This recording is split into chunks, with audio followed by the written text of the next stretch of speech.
everyone. Today we have with us Priya Jagannathan. She's the director at Auriga International. She's a participant on our AW program 2021 edition, the second edition of AW, and she's one of the most strongest participants in it. So I'm very excited for everybody to meet her. Auriga International offers highly customized consultancy services across the hospitality industry. Their team of experts can help you achieve your business goals, from concept development to F&B management, staff training, promotions, and brand awareness, and quite the entire spectrum of things. Anything you would like to add to that, Priya? Thank you, Kowal.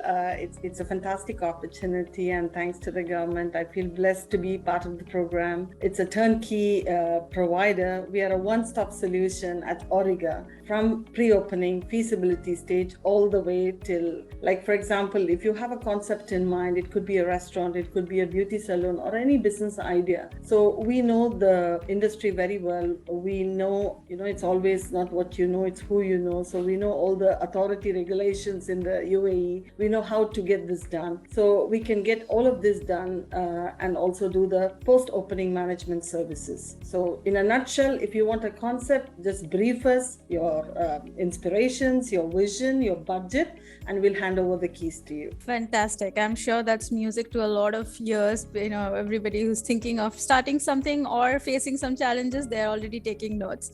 But before we get into Auriga International more and learn more about that, I would love to get to know you as a person, Priya. So what motivates you to get up every morning? Well, just to be alive is fantastic, isn't it? Many people don't wake up, and God has given us another day to wake up. How fantastic. We're going to live life, right? So we're going to rejoice. We're going to one step closer to our dreams. And I've got a beautiful family, friends, a beautiful company that I've developed in the last, with a co-founder for about 8 years now. So that becomes an extended family. To meet them is already exciting. So yeah, there are a million things to say how exciting to wake up in the morning. Although my buzzer does, snooze button goes for a while, but when I wake up, I live life. That's fantastic. So what I'm hearing you say is it's not just one thing that motivates you, it's your entire zeal for life. You enjoy every single deal of it. Fabulous.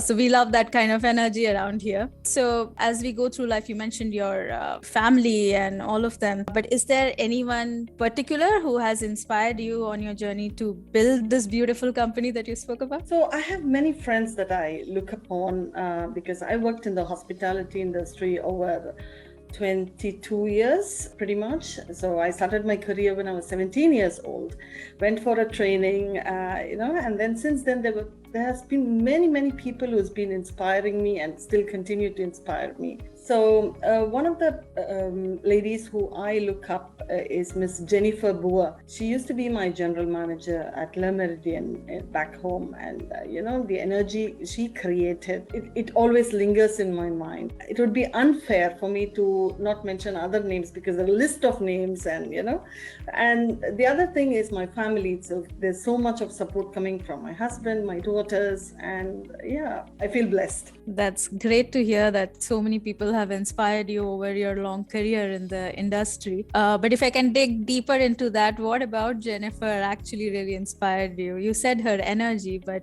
any specific instance that comes to mind that you've really felt in awe? See, we were all department heads. I'm talking about 10, 12 years ago that I used to work with her. And she has made sure I unfortunately, I worked with her only for a year, but that every single day she was so consistent. She was practicing what she preached. She was walking the talk, and every single day is exactly how you would predict. Although she's a lady, we all go through a little bit of hormonal things, but she never let it get to her, And after she left, till today, she's retired. She makes sure she's on LinkedIn. She's retired, and she's a very senior person in the industry, but she makes sure she gets in touch with every new year, every festive, to check on us. It's not only me. I talk to my colleagues. She checks on everyone how they are. And what a fantastic person to look up to. Amazing. amazing. So I really liked what you said, that she walked the talk, and that I can see that coming through in you as well. You want to do that too, and that's fabulous. Okay, so, but in life, not everything is always positive. There are mistakes we make, but then we believe, and as maybe that's because of our startup mindset, but you are a small business owner, and maybe you're a bit away from the startup mindset. I don't know how you feel about it, but I know that we make mistakes, and we feel that, as those mistakes give us opportunities to learn. So that's why I wanted to ask you that, is there a mistake that you made that you're really glad that you made that mistake? It's very funny. It could be my marriage. Because I got married when I was 18. Perhaps if I would have postponed it for another 5 years, still the same man, I could have done a lot of things, right? However, now when I look back and see, there's no regrets as such. My girls are grown up and they are like friends, and there's always an advantage to every situation. I think there is nothing called mistakes as such. There are situations, it goes through experiences. So it is up to us how to create that experiences into positive side, because any given situation, there is an if and but, a pro and a con, right? So it looks like, for me in my life, it looks like always there is a situation and there are challenges. However, when I look back, every time it's just the progress and it gets better. So now we're 25 years married and we've been very busy. That's one of the secrets of the marriage. We hardly see each other, so we don't get to fight much as well. Fantastic. Yeah, it's an amazing one, yes. Great, that's great. And even though you said your marriage is the biggest mistake, but you said it's the time, it's not the person. You still so and I thought that was very interesting what you said about it's taking you forward, right? You said it's about the progress that you make, and that's something very inspiring to me, what you just said. I'll also view life like that, hopefully soon. Make your life easier and happier. Yeah, but you also said that even though you thought you got married too early, but now you have your kids and they are all grown up, but I'm sure you were working at the time they were young, and now you have so many friends around you, and I don't know whether you are into different hobbies and stuff. How do you balance time, or do you believe in there should be a work-life balance? How do you view that think that's something everybody's talking about these days, work-life balance, with UAE going into 4.5 days and stuff? So where do you sit on that front? It's not only because of my business, right? Even when I used to work for different employers, all the employers I worked were great. Until today, I have very good connections with them. I used to work an average of 12 to 14 hours. I enjoyed what I was doing. It was not necessary for me to put in so many hours, but I was really enjoying, right? However, work-life balance is extremely important because you have a family at home, you've got responsibilities to take care of. So I make sure that I cook every day, at least something. And because my husband and the kids, they love our food, the food I make. So I make sure, even if there is somebody to help with the cooking, I make sure that is on the table, at least one meal of the day, to add some flavors at home as well. Because at the end, it's home, right? Otherwise, it's just like a hotel room. So that I make sure that is given back. And for myself, I ensure that I pamper myself whenever I travel for work. So I have a lot of passion towards exploring new things, right? So whenever I travel, I've traveled to about many countries. So when I go there, I understand the culture, the food, the art of culture through food. I'm a big time foodie. So yeah. And coming back to your question, work-life balance is important, but we've got only 24 hours. So we have to set priorities in the year. Who needs us most during this time? And then have to balance accordingly. Sometimes work needs you more than the family, and sometimes it's the other way around. It's up to you how to balance all of this, because everything is important and it will continue for a very long time, right? And forever, perhaps. Right. So I have two follow-up questions on that. I clearly saw you're a big foodie. So what kind of food do you love the most? I'm a big fan of Indian food. because India is diverse in culture, needless to say. Every part of the country has different palates, flavors, etc. But so I even started a restaurant, a bistro inspired by Indian cuisine, but with a touch. Like you can have a pasta with curry sauce, for example. And so, so these kind of things I'd love to explore anywhere I go. Being on top of the list, Indian food comes first, and then comes a bit of Italian, and then Chinese, Indo-Chinese. Yes. Of course. Amazing. And yeah, that's why I see that you are in the right industry as well, consulting. You have to love what you do, right? Yeah, absolutely. And the second follow-up I had was you spoke about, deciding to balance by understanding the priority between, which needs you more. Any framework you have in mind? Like, how do you decide? Is it based on urgency of things, or is it based on your gut feeling what needs you more? Any tips on people who are wondering how to prioritize? So I put all my priorities in a calendar. So it could be birthdays, it could be anniversaries, families, best days, and all of this is already color focused and put on my calendar on the computer and the phone first, so I don't miss on anything.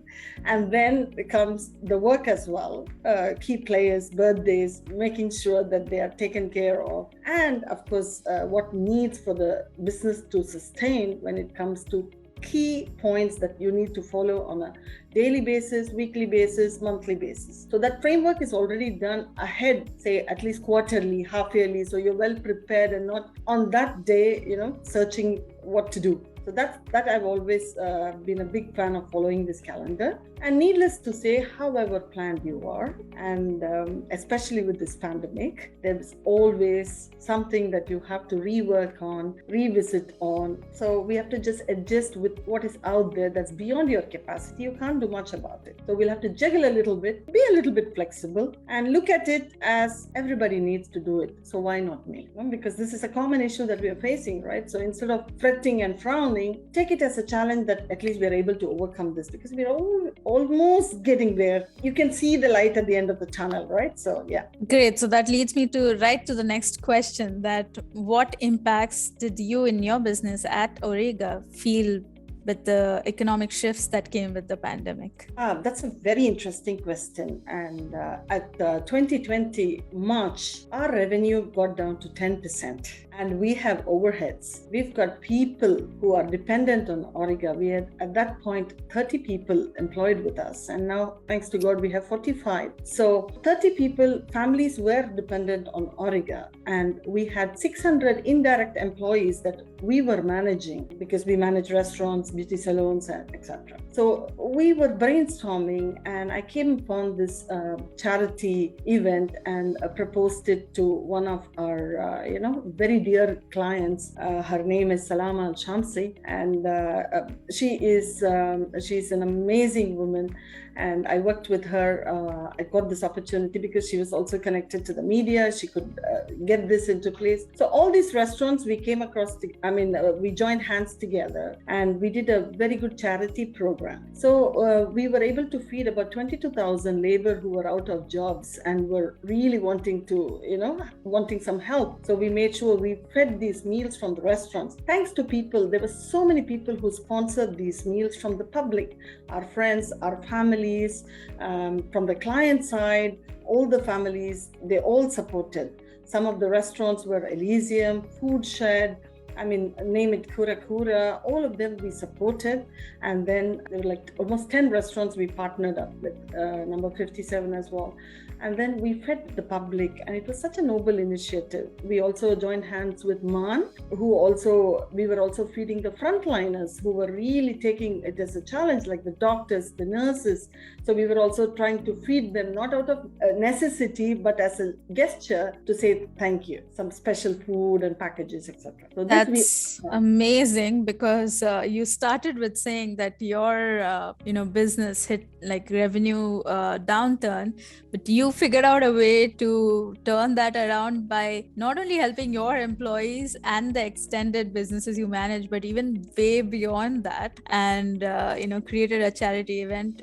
That's fantastic. So where did that idea come from? It was already there, right? Because 10 million meals, Red Crescent, they were all doing this. We just wanted to be a part of it, and we created something that, charity is something we should not speak about, but I'm telling this, so every situation we can find a solution to contribute positively, and this is something that we always have to give back to the community at some stage or the other. It's not really an idea that popped out, but it was out there. There were many generous people. We just followed. Yeah, but I think that's really, really, inspiring that even while, things seem like, in trouble in your own house, you thought of the outside world and managed to bring, elevate everybody through that event. That's really inspiring for me to hear about that. Thank you, Koel. I think just the one part of it is the blessings did follow. Once we finished everything, our business got back and things got back, and we always recommend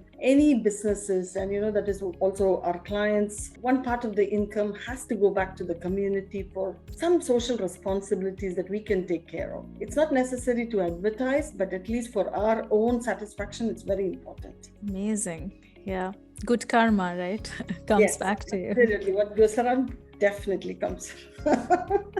And thanks to AWE for all this. There were so many doubts about, am I doing the right thing? Am I overpressured? When startAD did this noble initiative of bringing the ladies together, it was so much like, oh, I'm going through the same thing. So it's like, it's okay. So we are in this together. And from Grow Me, Maria, I had a session, whoever is going through a little bit of hormonal work-life balances should talk to her. She gave me also a lot of clarity on how to handle situations, because she just said, it's normal, Priya, don't worry about it. That itself gave us a bit of a pat in the back, like you're not cuckoo, so it's okay. And then she told how to handle it professionally. So we'll have to seek advices. And it's always important you have a coach with you, because even the best of the sportsmen, they need a coach. Right. Great to hear that it's having a good impact on your life. And that brings me to the next and the final question, which is, you keep evolving as an entrepreneur. So what is the next step in your evolution as an entrepreneur that you're most excited about? We've started several revenue streams that's been going beautifully well. There were a couple of streams that didn't work well. Nevertheless, I'm very excited for the new revenue stream that we'll be introducing at Orega into facility management and trading. It's a win-win situation for our customers and for our as employers and employees. That is one stage. And now when it comes to the supply chain, how it can have an impact on the cost element optimization. So it would be a win-win situation for our existing clients and our future clients. So this stream is going to really help us to position Orega very well in the market. Wow, new revenue streams coming out of this, challenges of, that the pandemic is creating. Amazing. So that's wonderful to hear. All the very best. Good luck on that. That turns out well for you. And thank you so much for your time today. I've had a great time speaking with you and getting to know you. And I wish we had more time to talk more. But of course, we are going to catch up ahead. And we are very excitedly looking forward to the closing ceremony where you'll be, summarizing everything you've gone through in these 6 months. So yeah, looking forward to March 8th. Thank you, Koel. Thank you for having me. It's a fantastic opportunity. And I would say it's just a blessing that startAD with all the experienced people coaching us. It's fantastic. I really thank everyone.